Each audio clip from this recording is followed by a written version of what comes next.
السلام علیکم ورحمۃ اللہ وبرکاتہ۔ Islamic library studio YouTube channel پر حضور شیخ الاسلام ڈاکٹر محمد طاہر القادری کی تصنیف امہات المومنین رضی اللہ عنہن کے فضائل و مناقب کے مطالعہ میں آج ہم ام المومنین حضرت ام حبیبہ رضی اللہ عنہا کے فضائل و مناقب کا مطالعہ کریں گے۔ آغاز کرتے ہیں۔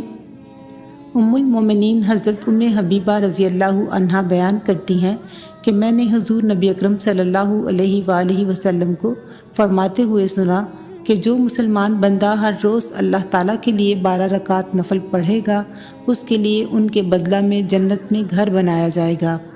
حضرت ام حبیبہ رضی اللہ عنہا فرماتی ہیں میں نے اس دن کے بعد کبھی بھی یہ 12 رکعت ترک نہیں کی۔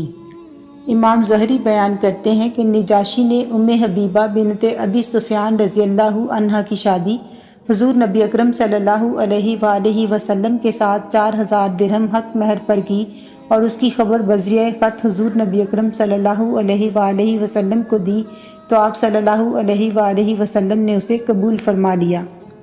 امام زہری بیان کرتے ہیں کہ جب ابو سفیان بن حرب مدینہ آیا تو وہ حضور نبی اکرم صلی اللہ علیہ وآلہ وسلم کی خدمت اقدس میں بھی حاضر ہوا، جبکہ آپ صلی اللہ علیہ وآلہ وسلم مکہ پر حملہ کرنا چاہتے تھے۔ ابو سفیان نے حضور نبی اکرم صلی اللہ علیہ وآلہ وسلم سے صلح حدیبیہ کے معاہدہ میں توسیع کے لیے گزارش کی، لیکن حضور نبی اکرم صلی اللہ علیہ وآلہ وسلم نے انکار فرما دیا۔